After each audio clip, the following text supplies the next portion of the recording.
Acabou-se essa merda! Acabou! Acabou!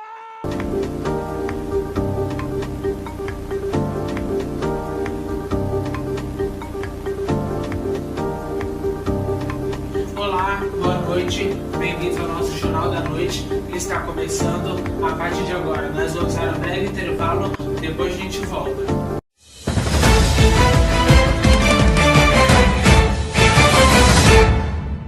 A delação do ex-governador do Rio de Janeiro, Sérgio Cabral, foi anulada por decisão do Supremo Tribunal Federal. O plenário decidiu por 7-4 pela anulação.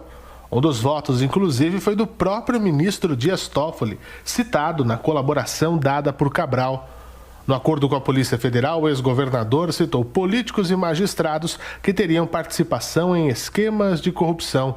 Contra Toffoli, Cabral disse que ele vendia sentenças em julgamentos quando esteve no Tribunal Superior Eleitoral. O ministro Edson Fachin havia homologado a delação de Cabral em fevereiro do ano passado, mas a Procuradoria-Geral da República apresentou recurso e pediu a anulação por não ter sido consultada pela PF. Quando o nome do ministro Toffoli surgiu, Fachin resolveu submeter o recurso ao plenário. Fachin, Gilmar Mendes, Cássio Nunes Marques, Alexandre de Moraes, Dias Toffoli, Ricardo Lewandowski e Luiz Fux votaram para invalidar a delação. Os ministros Luiz Roberto Barroso, Marco Aurélio, Carmen Lúcia e Rosa Weber votaram pela manutenção e foram derrotados. Sobre as acusações de Cabral, Toffoli diz não ter conhecimento dos fatos mencionados e também disse que nunca recebeu valores ilegais. Começa hoje o pagamento do benefício emergencial de manutenção do emprego e da renda 2021. Relançado pelo governo federal, o bem é concedido aos trabalhadores com carteira assinada que tiveram redução de jornada ou suspensão do contrato de trabalho na pandemia. O benefício é calculado com base nas informações salariais dos últimos 3 meses e no valor do seguro-desemprego a que ele teria direito caso fosse demitido. As parcelas podem variar entre R$ 261,25 até R$ 1.813,03. O pagamento do bem começa 30 dias após a data de fechamento do acordo de redução de salário ou suspensão de contrato de trabalho. O benefício terá como base o valor do seguro-desemprego, entre R$ 1.100 e R$ 1.911,84. Se o acerto não for registrado pelo empregador dentro do período estipulado, a primeira parcela será paga em 30 dias contados da data em que a informação tenha sido efetivamente repassada ao Ministério da Economia. Nesse caso, os dias anteriores não serão considerados. Ao todo, o trabalhador tem direito a até 4 parcelas. Podem receber pela Caixa os trabalhadores que indicarem conta no banco. Para quem não tiver, será aberta conta poupança social digital, de forma automática e gratuita, sem a necessidade de apresentação de documentos ou comparecimento às agências. Pelo Banco do Brasil, recebem aqueles que indicarem conta corrente ou poupança. É bom lembrar que o bem não afeta o direito e nem altera a parcela do seguro-desemprego em caso de demissão. Olha, o ministro da Economia, Paulo Guedes, admitiu ontem que não está descartada a possibilidade da necessidade de uma nova rodada do auxílio emergencial. Para garantir a retomada de vez da economia brasileira, Guedes voltou a defender a necessidade da vacinação em massa, exatamente para evitar que os efeitos negativos da pandemia continuem pressionando o setor produtivo brasileiro. O auxílio emergencial é uma arma que nós temos e que pode sim ser renovado. Se ao contrário do que nós esperamos, se a doença continuar fustigando, as mortes continuam elevadas, a vacina por alguma razão não está chegando, tem que renovar, nós vamos ter que renovar. Não é a nossa expectativa hoje. Durante encontro com empresários, Guedes defendeu a necessidade da reindustrialização do país. O ministro também defendeu urgência na aprovação da reforma tributária. Segundo ele, o agronegócio brilha no exterior porque não existe o imposto sobre produtos agrícolas. Ele criticou o IPI, o Imposto sobre Produtos Industrializados, mas admitiu que ainda não pode abrir mão da receita. E ressaltou que a meta é permitir a abertura comercial sem que isso, na prática, sufoque a indústria nacional. Nós somos liberais, mas não somos trouxas. Então, todo o ritmo de abertura da economia brasileira tem que respeitar esse patrimônio que é o nosso parque industrial. Nós não vamos derrubar a indústria brasileira em nome da abertura comercial. Ele lembrou, no entanto, que é preciso respeitar as características de cada região. De acordo com o ministro, Manaus, por exemplo, precisa ser a capital mundial da economia verde. Precisa investir em novas tecnologias e explorar as riquezas da floresta amazônica, protegendo a região. Ao ser perguntado sobre a proposta que prevê a criação de um passaporte tributário, o ministro explicou que o objetivo é socorrer empresas que tiveram queda significativa do faturamento.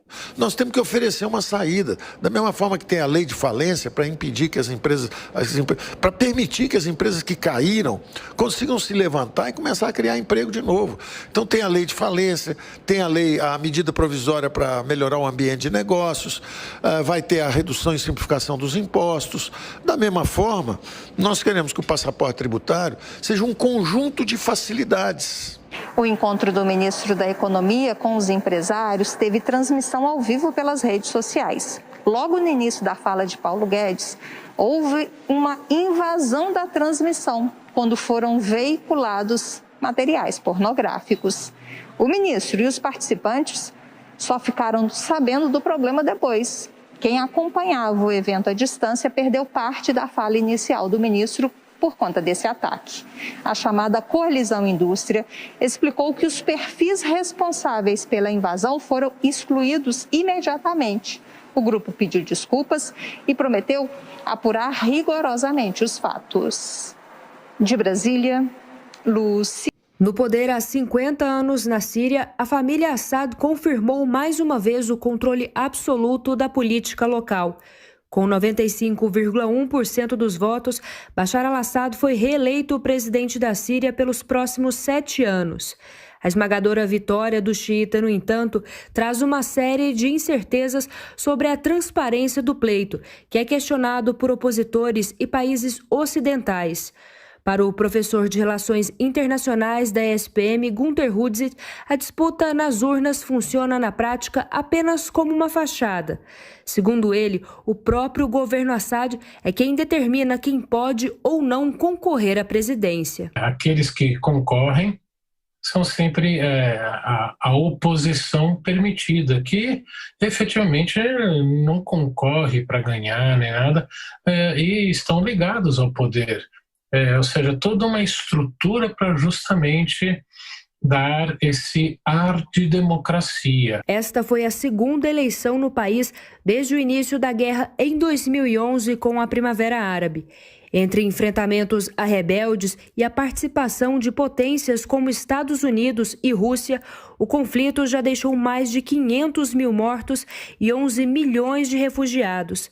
Segundo estimativas, 90% dos que ficaram no país vivem... A assessora de imprensa Thalita Pavan teve uma péssima experiência num site de relacionamento na internet. Conheceu uma pessoa há um tempo atrás que acabou virando um pesadelo na vida dela. O sujeito ficava insistindo, falando com ela todos os dias para poder encontrá-la. Felizmente, ela não o fez. Thalita conta que em uma das ocasiões, o rapaz, mesmo ignorado, não respondido, viu onde ela estava pelo aplicativo Snapchat em tempo real. Acho que o meu pior episódio foi quando eu saí com o pessoal da firma, ainda quando eu trabalhava e morava na Zona Norte. Foi uma festa onde foi perto de onde ele morava, na verdade. E ele acabou vendo a minha localização no aplicativo Snapchat, que tinha uma função de mostrar onde que os usuários estavam ao vivo e a minha localização estava ativa e eu não sabia. Ele acabou vendo e queria ir lá, queria conhecer e estava desesperado para ir e eu fiquei desesperado para ir embora. Então eu entrei dentro do estabelecimento, fiquei lá um pouco, conversei com os meus amigos, porque os meus amigos eles me deram muito suporte nesse negócio. no que eu deveria fazer, o que eu tinha que fazer a seguir, e aí eu acabei indo embora, né, excluindo ele das minhas redes sociais. Hoje Thalita tá namorando uma outra pessoa, tá bem, tá feliz. Na época, ela optou por não fazer o boletim de ocorrência contra o homem que nunca mais apareceu. Mas o que aconteceu com ela é algo comum, conhecido como stalking. Um mês após a sanção da lei do stalking, o estado de São Paulo tem, em média, 23 denúncias registradas por dia nas delegacias. Embora os números sejam altos, a realidade é que mais de 50% dos casos não são denunciados. O advogado especialista em casos de assédio pela internet, André Costa, alerta para que as pessoas procurem ajuda, documentem todas as provas para poder denunciar esses casos de assédio pela internet. Lembro que eu tratei um caso, deve estar fazendo aí 15 ou 20 dias, que o gerente de uma empresa pegava o contato das meninas através da intranet. Então, na intranet tem lá o organograma, cargos, posições e nomes. Ele pegava o nome das meninas e procurava no Instagram. Então, a menina acordava um dia e via a conta do Instagram dela, tinham curtido 128 fotos ao mesmo tempo. E aí ela percebia que era o gerente, ele só curtia as fotos de biquíni. E aí ele começou a fazer isso reiteradamente. Aí a gente fez um trabalho, a gente fez a análise da página do Instagram, a menina forneceu, e aí nós conversamos com o gerente, ele foi desligado da empresa, teve desligamento por justa causa. Então, nós ajudamos pessoas, sim, a dar materialidade nesse mundo nebuloso aí, né, que é o mundo virtual. A pena de stalking varia de 6 meses a 2 anos de prisão, mas pode chegar a 3 anos com agravantes, quando for cometido com crianças, adolescentes ou idosos. O corpo do cantor e compositor Nelson Sargento, que morreu aos 96 anos de idade, vítima de complicações trazidas pela Covid-19, será cremada nesta sexta-feira aqui no Rio de Janeiro. Não haverá velório, por conta da pandemia de coronavírus. E a cerimônia de cremação será reservada a amigos e parentes mais próximos.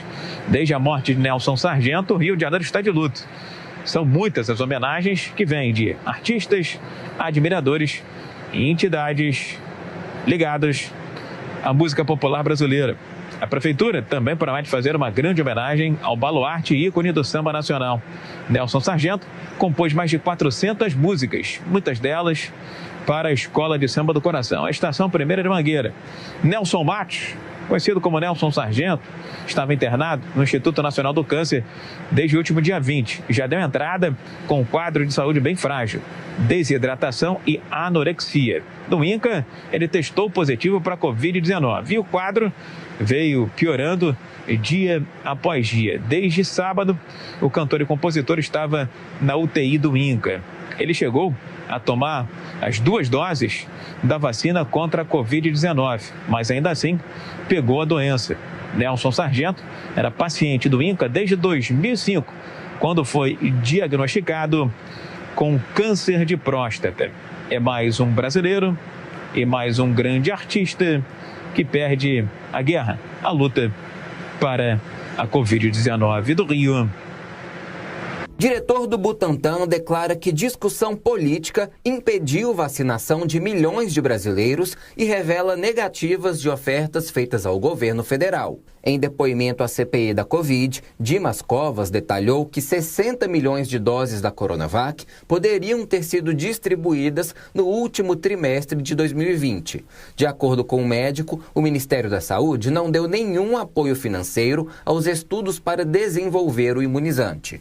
Para reforçar o que foi dito, ele entregou aos senadores da CPI dezenas de ofícios sobre as negociações de compra da Coronavac com o governo. Dimas Covas detalhou que a primeira oferta foi feita ao governo em julho do ano passado. Então nós estamos falando de julho de 2020 e ofertamos, naquele momento, 60 milhões de doses que poderiam ser entregues no último trimestre de 2020. Um pouquinho depois, como não houve aí uma resposta efetiva, tá? Nós reforçamos o ofício e em agosto nós solicitamos, além de reforçar o ofício, apoio financeiro ao Ministério para apoiar o estudo clínico. Então, um estudo clínico dessa dimensão custa muito caro. Então solicitei também recursos na época de 80 milhões para que fosse feito um apoio a essa iniciativa. Quer dizer, todas essas iniciativas não tiveram resposta positiva. O diretor do Butantan destaca que insistiu com as ofertas de vacinas, mas não houve entendimento ou resposta do governo. Ele lembra a fala do presidente Jair Bolsonaro em outubro de que a Coronavac não seria comprada. De acordo com Dimas Covas, o contrato com o Ministério da Saúde só foi assinado em janeiro. 7 de outubro, eu enviei novamente um ofício ao Ministério, historiando e ofertando 100 milhões de doses. Sendo que desses 100 milhões, 45 seriam produzidas no Butantan até dezembro de 2020, 15 milhões de doses no final de fevereiro e 40 milhões adicionais até maio. Infelizmente, essas conversações não prosseguiram, porque houve sim aí uma manifestação do presidente da República naquele momento, dizendo que a vacina não seria de fato incorporada. O fato é que essas dificuldades, no dia 6 de janeiro, levou o Ministério, obviamente, a nos solicitar, de fato, aí sim, a assinatura de um contrato. O diretor acrescenta que o governo federal priorizou a AstraZeneca na parceria com a Fiocruz em detrimento do Butantan. Dimas Covas reitera que o Brasil poderia ter sido o primeiro país a iniciar a imunização no mundo. Ou seja, quase 10 milhões de doses prontas em dezembro do ano passado. O mundo começou a vacinação no dia 8 de dezembro. No final de dezembro, o mundo tinha aplicado um pouco mais de 4 milhões de doses. E nós tínhamos no Butantan 5 milhões e meio de doses prontas e mais 4 milhões em processamento. E eu muitas vezes declarei de público que o Brasil poderia ser o primeiro país do mundo a começar a vacinação. Não fosse os percalços que nós tínhamos que enfrentar aí durante esse período.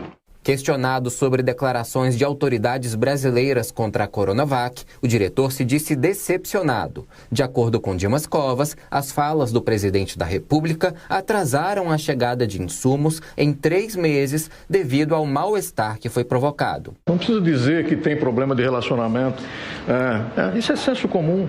Quer dizer, cada declaração que ocorre aqui no Brasil repercute na imprensa da China. As pessoas da China têm um grande orgulho da contribuição que a China dá ao mundo nesse momento. Então, obviamente, isso se reflete nas dificuldades burocráticas, que eram normalmente resolvidas em 15 dias, hoje demoram mais de mês para ser resolvidas. E o embaixador da China deixou isso muito claro naquele momento.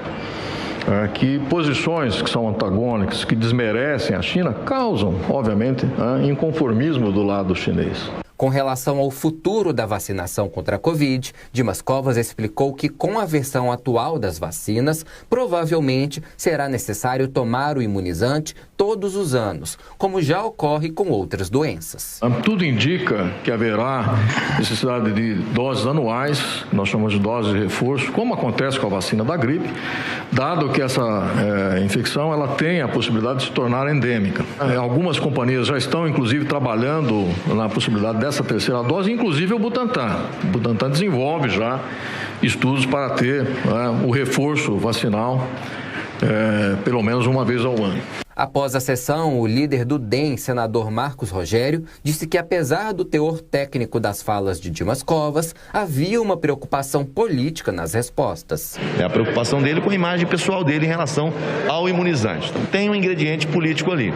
A fala dele é uma fala técnica, uma fala pontual, mas quando tem as credenciais para a aprovação da vacina, essa vacina teve todos os indicativos do governo através do Ministério da Saúde. Ele deixou claro isso, olha, quem negocia com o Instituto Butantan é o Ministério da Saúde. Não é o presidente da República que negocia, não. E a partir de agosto, ela se intensifica com o indicativo de compra da vacina a partir do momento que tivesse todas as credenciais. Para o senador Humberto Costa, do PT, o depoimento do diretor do Butantan, assim como os anteriores, mostra que o governo deixou de salvar vidas. Se vocês juntarem 100 milhões de doses da Coronavac e vocês juntarem as propostas que foram feitas pela Pfizer até o primeiro trimestre de 2021, além da Covaxin, além da AstraZeneca, nós já teríamos vacinado toda aquela população vulnerável. Esse depoimento de hoje, na minha avaliação, ele foi demolidor para o governo. Ele é uma demonstração clara da omissão e do desinteresse. O relator, senador Renan Calheiros, do MDB, requisitou à Agência de Notícias do Senado a designação de pessoas para compor uma agência de checagem, juntamente com consultores e assessores da CPI. O objetivo, segundo ele, é colaborar com a comissão para desmentir possíveis desinformações que sejam ditas durante os depoimentos. De Brasília. O presidente Jair Bolsonaro acionou o Supremo Tribunal Federal contra medidas impostas por governadores para evitar o avanço da Covid-19, como lockdowns e toques de recolher. A ação pede a suspensão de decretos de 3 estados, Pernambuco, Paraná e Rio Grande do Norte. Por meio da Advocacia Geral da União, Bolsonaro questionou se as normas adotadas estão de acordo com a Constituição. No pedido, a AGU sustenta que é preciso garantir a convivência de direitos fundamentais, como os de ir e vir, de trabalho e os direitos à vida e à saúde. O órgão defende que é notório o prejuízo que será gerado para a subsistência econômica e para a liberdade de locomoção das pessoas com a continuidade dos decretos e ainda pontua que há prejuízos devastadores de toda ordem, com afetação de empregos, de empresas, da segurança doméstica, do desenvolvimento cognitivo das crianças e da saúde emocional das pessoas.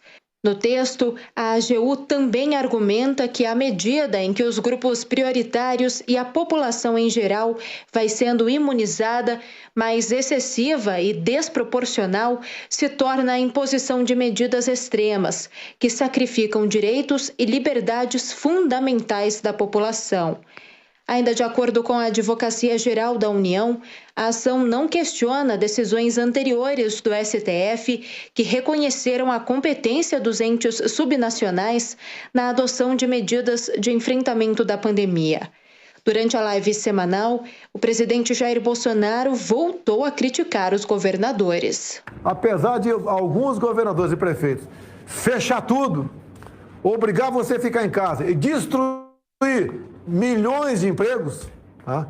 Nós conseguimos evitar que essa destruição de empregos formais fossem feitos, tá? E terminamos 2020 com mais empregos que dezembro de 2019. Bolsonaro voltou a defender o tratamento precoce contra a Covid e comparou o uso da cloroquina e da hidroxicloroquina com chás que indígenas balaios e anomames teriam tomado para controlar a doença. O presidente ainda fez críticas a um projeto do presidente da CPI, senador Omar Aziz, já retirado de pauta, que criminaliza a prescrição de remédios sem eficácia comprovada. Se eu voltasse a falar aquilo que eu mostrei para a Ema, eu também pegaria 3 anos de cadeia. Omar Aziz, parabéns, Omar Aziz, presidente da CPI do estado, né? Tu que é do estado do Amazonas, tô no teu estado aqui. Que vergonha, hein? Bolsonaro ainda reagiu à insistência de alguns senadores oposicionistas na comissão de querer saber quem o aconselha e defendeu a convocação do pastor Silas Malafaia para depor a CPI. Henri Borel agora é nome de lei aqui no Rio de Janeiro. Ela, inclusive, já foi publicada no Diário Oficial do Estado após ter sido sancionada pelo governador Cláudio Castro. Basicamente, a lei diz o seguinte: a partir de agora, crimes hediondos contra crianças e adolescentes passam a ter prioridade máxima, absoluta, nas investigações da Polícia Fluminense. O pequeno Henri Borel, de 4 anos de idade, morreu em março desse ano após ser espancado pelo próprio padrasto, o vereador Doutor Jairinho. O menino não tinha um bom relacionamento com o padrasto, que era constantemente agressivo. A mãe, a professora Monique Medeiros, acompanhava essa relação turbulenta sem tomar qualquer tipo de atitude para proteger o filho. Por isso, ela, assim como o doutor Jairinho, protagonista do crime, segundo as investigações da polícia e do Ministério Público do Rio de Janeiro, também foi denunciada à Justiça Fluminense por homicídio triplamente qualificado, com direito à tortura por motivo torpe e sem direito de defesa da vítima. Os dois estão presos no sistema carcerário do Rio de Janeiro, aguardando um julgamento que deve ser levado para o Tribunal do Júri Fluminense, talvez ainda este ano, e doutor Jairinho provavelmente será cassado pela Câmara Municipal da cidade por quebra de decoro parlamentar. Do Rio, Rodrigo Viega. Em relatório enviado ao Supremo Tribunal Federal, a Polícia Federal concluiu que o deputado Daniel Silveira praticou crime de desacato ao discutir com uma funcionária do Instituto Médico Legal. Ela queria que o parlamentar usasse máscara, mas ele se recusava. O episódio ocorreu na noite de 16 de fevereiro, quando Silveira foi preso em flagrante após divulgar vídeo com críticas a ministros do STF. Ele foi ao IML fazer exame de corpo de delito. O crime de desacato, previsto no Código Penal, é punido com pena de 6 meses a 2 anos de prisão. No mesmo relatório, no entanto, a PF descartou que Silveira tenha cometido o crime de infração de medida sanitária preventiva, que prevê prisão de 1 mês a 1 ano. As conclusões da Polícia Federal devem ser enviadas à Procuradoria-Geral da República, que vai avaliar se apresenta nova denúncia ou uma acusação formal ao Supremo. Por decisão da Corte, o deputado já é réu no âmbito do inquérito que investiga atos antidemocráticos. Desde o final de abril, ele responde a processo criminal por crimes previstos no Código Penal e na Lei de Segurança Nacional. Além disso, enfrenta processo no Conselho de Ética da Câmara dos Deputados, que pode resultar até na cassação do mandato. O grupo voltou a analisar o caso nesta quinta-feira, ouvindo depoimentos de Silveira e de testemunhas de defesa indicadas por ele. O governo de São Paulo afirmou que vai distribuir parte dos 9 milhões de medicamentos do chamado kit intubação anunciados em abril, na segunda quinzena de junho. A compra internacional foi divulgada pelo governador João Dória no mês passado, quando os estoques estavam em níveis críticos. O secretário da Saúde, Jean Gorenstein, diz que parte do carregamento chegará ao estado nas próximas semanas. Nós temos toda uma tratativa legal para poder fazer aquisição de qualquer produto, mesmo de forma emergencial. Estamos agora na análise das propostas das empresas internacionais que foram convocadas e já a partir da segunda quinzena de junho nós estaremos recebendo pelo menos 3 milhões e 500 mil medicamentos. Atualmente, os estoques da rede pública estão sendo remanejados e não há risco de desabastecimento. De acordo com os dados da Secretaria, 23.099 pessoas estão hospitalizadas, sendo mais de 10 mil na terapia intensiva. As taxas de ocupação de leitos de UTI estão em 80,9% no estado e 77,7% na Grande São Paulo. Os dados são de quarta-feira. Devido a uma atualização no sistema do Censo Covid, os indicadores não foram disponibilizados ontem. O que você faz com 75 centavos por dia? Aqui na Rede TV, você pode ganhar um carro, uma casa, uma moto. Já pensou você ter aquele celular da última geração? Vamos ver o comercial que eu fiz sobre o Rede TV Plus, show de prêmios. A dica vai para você que quer economia. Assine agora o Rede TV Plus. Aqui você tem prêmios diários por 75 centavos que cabe no seu bolso. O que você faz com 75 centavos por dia? Com 75 centavos você pode ganhar um celular, uma Smart TV ou aquele carrão direto na sua garagem. Assine agora, 75 centavos por dia pode mudar a sua vida. E no final da promoção você pode ganhar uma Mercedes 180. Imagine, né, gente? Aqui na Rede TV, seus prêmios são garantidos. Imagine você ganhar com 75 centavos por dia, você ganhar esse maravilhoso celular. Imagine você ganhar um notebook da última geração com 75 centavos por dia. Imagine você ganhar um computador da última geração. Aí, para você ir trabalhar e também nos seus estudos. Com 75 centavos por dia, você ganhar uma casa. Já pensou você ganhar uma casa mobiliada com tudo dentro? Com 75 centavos por dia, você faz garantir os seus direitos. Já pensou, gente? Com 75 centavos por dia, eu vou ganhar aquele carrão 0 km. Então, o que você está esperando? Aponte a câmera do seu celular para este QR Code que está aparecendo. E você já vai levar 100 pontos garantido nesta promoção. Por 75 centavos por dia você pode mudar a sua vida. Rede TV Plus, trazendo prêmios e alegrias. Ai, a internet aqui travou, mas eu tenho a solução. Imagina aquela internet que para o tempo todo. Eu fiz o comercial da Sky pré-pago. Já pensou você que adora assistir filmes, esporte ou aquelas notícias do dia a dia? Assine agora Sky pré-pago com R$14,90. Eu fiz o comercial, vamos ver. Gente, a dica vai para você agora que quer economia. Imagine você assinar a Sky pré-pago. Imagine você ver aquele filminho que já fazia tempo que você não via no cinema. Aqui com o Sky pré-pago você consegue garantir tudo. Imagine você assistir aquela série no friozinho, no inverno, ou se tal você vê aquele filme que você sempre gosta. Aqui na Sky pré-pago você tem o direito de ver todos os filmes. Olha, pra criançada, peça para sua mãe e para seu pai assinar a Sky pré-pago, porque aqui tem Disney Channel, tem Cartoon Network, tem Discovery Kids. Imagine você que adora ver um futebol, um UFC Combate. Aqui você pode assinar o Sport TV, o Sport TV 2. Já pensou você que gosta de ver aquele filme de suspense, aquele filme de terror ou aquele filme de ação, de aventura? Você pode assinar o Telecine Max, Telecine Play, HBO 2. Aqui na Sky pré-pago você tem direito a tudo isso. Imagine você ganhar 100% de desconto na primeira vez que você ligar pra cá. Então ligue agora nesse número que está aqui abaixo. A Sky pré-pago tem filmes direto pro cinema na sua casa. Então o que você está fazendo? Você vai ter que retocar o seu estoque de pipoca.